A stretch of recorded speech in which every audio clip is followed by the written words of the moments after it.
শিং মাছ কাটতে পারি? মাছ কাটতে পারি না? তা বাপ্পা তোরে মাছ কাটা শিখায়নি? শিখাইবো কোথেকে? তোর মা বলে আগেই মরে গেছে। আর তোর বাপে কেমনে মাছ কাটা শিখাইবো? তোর বাপে তো বাজারে যায় মাছ টোকাইতে। কোন খাপ করে বসে আছো? মা কি তোমাকে কিছু বলছে? আমার মতো বিধবা মায়ের আবার কিসের কষ্ট? আমার মতো বিধবা মায়ের বিয়া করে এত সুন্দর একটা সংসার দিছেন, এটাই তো আমার কাছে অনেক। দক্ষিণ পাড়ার মসজিদ নিয়ে না?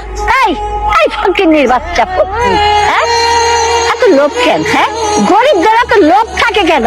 এত লোভ থাকা তো ভালো না। বাড়িতে পাঠাই দিয়া পোলার বউ করছে। হ্যাঁ, আমি কোনোদিনও এই বিধবারে এই সংসারে থাকতে দিব না। আমার মায়া এই রুই মাছ খাইতে খুব পছন্দ করে, সেই জন্য আমি বাজারে গিয়া আমার মায়ের জন্য রুই মাছ কিনে আইনা নিজের হাতে পাক কইরা নিয়ে আইছি আমার মায়াই খাইবে। এটা বলে রুই মাছ? কোন আমাদের বাচ্চা ওরা? কোন আমাদের বাচ্চা লেগেছে? হ্যাঁ আমার বাড়িতে এইগুলা, এইসব খাবার আমার বাড়ির কুত্তাও খায় না। আরে বাবা, তুমি কেমন আইছো? একটু আগেই আসছি। এমনি নিচে পড়ে আছে কেন? আমার হাত থেকে বইরা গেছে, রুই মাছ খুব পছন্দ করতে, সেই জন্য আমি বাজারে গিয়া রুই মাছ কিনা নিজের হাতে পাক করা তোরে খাওয়াই মোবাইলা নিয়ে আসছিলাম। কিন্তু তোর কি কপাল দেখ, আমি তোরে রুই মাছটা খাওয়াইতেই পারলাম না, হাত থেকে বইরা গেল।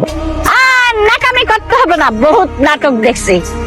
আসো ভিতরে আসো। ভিতরে যাবো না, তোরে দেখতে আসছিলাম, আমার দেখা শেষ হয়ে গেছে।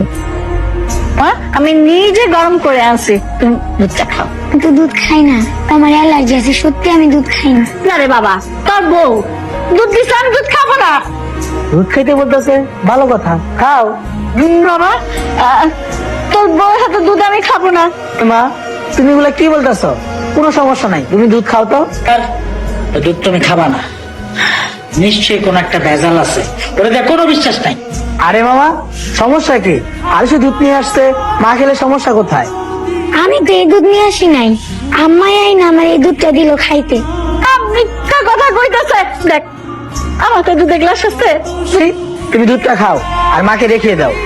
না, আমি এই দুধ খাবো না। দেখছিস বাবা, দেখছিস? এটা দেখলি তো, এই দুধের মধ্যে নিশ্চয়ই কোনো ঝামেলা আছে। আর তোর বউয়ের কারসাজি। আমি বাবা এই দুধ খাবো না, তুই আর বিচার কর কি ভাই কর। এটা যেহেতু তার প্রথম ভুল, তাই ক্ষমা করে দাও। আর সে মায়ের পায়ে ধরে ক্ষমা চাও এক্ষুনি। থাক থাক হয়েছে। রে, কি করো? আরে তুমি আরে শাশি আপনার এত অত্যাচার করে, তারপর আপনি এবার কেন করে আসেন? কারণ এটাই কইতেছে আমার স্বামীর বাড়ি, আর একটি মায়ের জীবনে স্বামীর বাড়ি হইতেছে তার কাছে শেষ ঠিকানা। কিন্তু শাশি তো আপনার বউ হিসাবে মানে না, তাতে কি হয়েছে? যার হাত ধরে আমি এই বাড়িতে আইছি, উনি তো আমারে বুঝে, উনি তো আমারে ভালোবাসে। আসলে ভাবি, আপনি অনেক ভালো মানুষ, আর এই দুনিয়ায় ভালো মানুষের দাম নেই।